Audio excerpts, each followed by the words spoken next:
Ito po ang ating Queenie Sap compact stroller. Ayan. Good for 6 months old. Fixed po siya as semi-reclined. Ayan. Up to 3 years old ang kanyang standard. It depends pa rin po sa laki timbang ng baby kung kakayanin po siya ng 4 to 5 years old. Ayan. So, meron na po siya kasamang bag. Okay. So, ito po yung kanyang details one by one. So, sa kanyang canopy, ayan. So, meron siyang cover dito na makikita nyo po si baby na transparent. Ayan. Okay, dahil hindi siya reversible. Okay. Next natin yung kanyang upuan o higaan. Ayan po siya. Ang kinagandahan dito kay Queenie Sap, yung saluhan ng kanyang puwet is malapad compare sa mga normal stroller. Ayan, as you can see. Saka wide. Ayan. Saka wide siya. Kasi dyan yung 22 kilo namin pamangkin. Yes. Proven and tested na po namin yung weight for 22 kg. Ayan. So ito yung kanyang tapakan ng paa. Sa ganitong style po talaga ng stroller na 3-ways, ganito talaga yung tapakan nila. Aloy kami. Ayan. And then yung kanyang gulong sa harapan, ayan, hindi siya napupudpod o nabubutas dahil goma siya.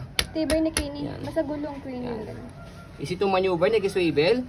Kung gusto niyo pong one way lang, itong color gray, baba niyo lang po yan. Ang purpose po niyan, kung inaantok o nakatulog si baby, ayan, pwede niyo po siyang ihele. Okay? And then ang kinagandahan sa kanya, hindi kinakalawang yung kanyang body frame dahil aluminum po siya. Kaya mamahalin po si Queenie. Tibay niyan kahit magtagal. Ayan. Pati gulong kapal.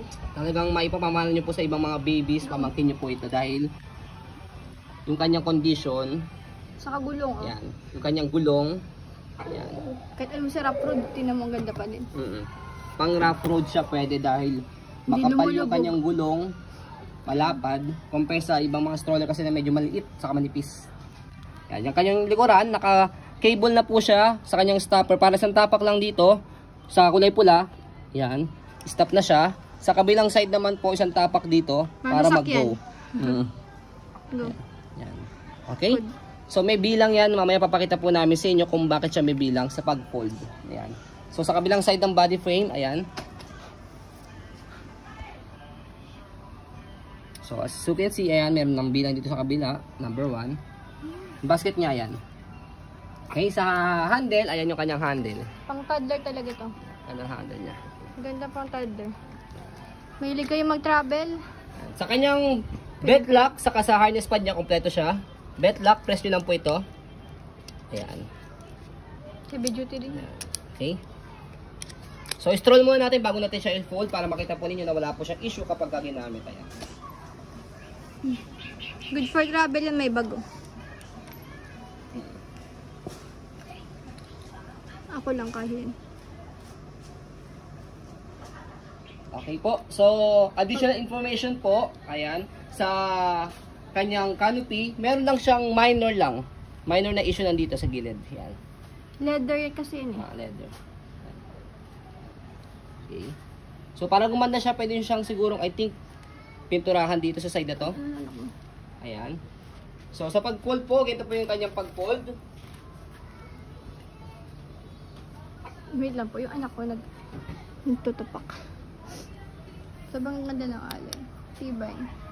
Tapos ang bag niya, ang ganda rin. Ang ganda na magkakagawa ng bag niya. Kung travel kayo gamit via plane, pag Hong Kong kayo, pwede yan. Sobrang comfortable po sa baby ko yung gantong stroller. Yan. Ganun. So, sa pag-fold po sa kanya, fold lang po muna po yung kanyang canopy. Okay, so may bilang siya. Ayan, so sa mga pipindutin. So, ito yung number 1. Nawala yung number 2 rito. Nawala yung bilang dito. Number 1, number 2, pe-press nyo po yan. Yan. So, kapag na-press nyo na po yung dalawa na yan, Paharap. fold nyo po siya paharap. Ayan, okay? So, ito, kailangan magbe-bend po ito. Automatic at ano Ayan, automatic magbe-bend yan. And then next, number 3. So, pe-press nyo po yan. And then, hawak kayo dito.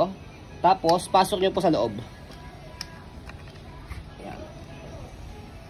Ay, dito pala hawak. Hindi dito. So, pag-open pala yan. And then, compress nyo lang siya. Napakaliit lang. So, yan, compact lang siya. Ang weight nito, around 7 kg. I think ano din yung cabin approved din yan. Hindi namin sure kasi kung cabin approved siya. Kaya ay namin makasigurado na i-recommend siya for cabin. Pero by the way, kung hindi man siya cabin, free of charge po yan ang stroller Yan, ang pag-check-in ng stroller kapag kami kasama kayong baby. Yan. Dahil nagre-rent din kasi kami ng stroller. Nagpaparent. Ayan, nagpaparent kami yan. Okay? So sa pag-open sa kanya, meron din bilang yan kung paano yung pagkakasunod niya. Angat lang po muna po ito. Yan, 1 and 2. Pe-press nyo po yan. Press 1. Tapos press na kami lang number 2. Ayan. And then, kapag na-bend nyo na siyang ganyan, na-open nyo na yung handle niya. So, dito sa ilalim, push nyo po siya. Push nyo po siya papunta po dito. Ayan. So, lagay nyo po yung kanyang tawag dito. Handle, kamay nyo po dito para magano nyo po siya. Kung sa compact yung hanap niyo, matibay talaga si Kimi. Yes. Proven and tested na po namin yan. Tingnan mo yung frame niya, no? Makapal. Compare sa packet. Ang ganyan. Bag. Kaya sobrang tibay nito pagdating po sa compact stroller. Yan, magagamit nyo for 22 kg. Kasi sa ibang mga compact stroller, just like pocket stroller, mga GB pocket, yan. Mga ano lang yan, up to 18, 15, Yes, 15 kasi maninipis yung kanyang frame. body frame sa makapal. Yan. And Kasi then, yung kanyang bag, ayan. Ganda ng bag, quality. Mahilig bag, ano, gala-gala. Ayan. Mag-jeep ka lang, pwede yan. Ayan. Kung wala kayong sasakyan, yung pwede po ito sa jeep. Transportation, ayan. Pwede nyo po siyang dalhin. LRT ka lang. Pwedeng hand carry, pwedeng shoulder strap. May bag na. Ayan. And then meron siyang pocket dito. Ayan. Okay po.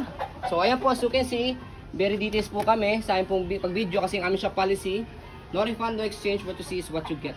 So yun po, maraming salamat. Have a nice day and God bless po. And by the way po, huli po, as you can see, nakabend pa siya ng ganito. Huwag nyo kakalimutan na iangat siya para mag-straight. Mag-lock siya dito sa kanyang handle. So ayun po, maraming salamat. Have a nice day and God bless po.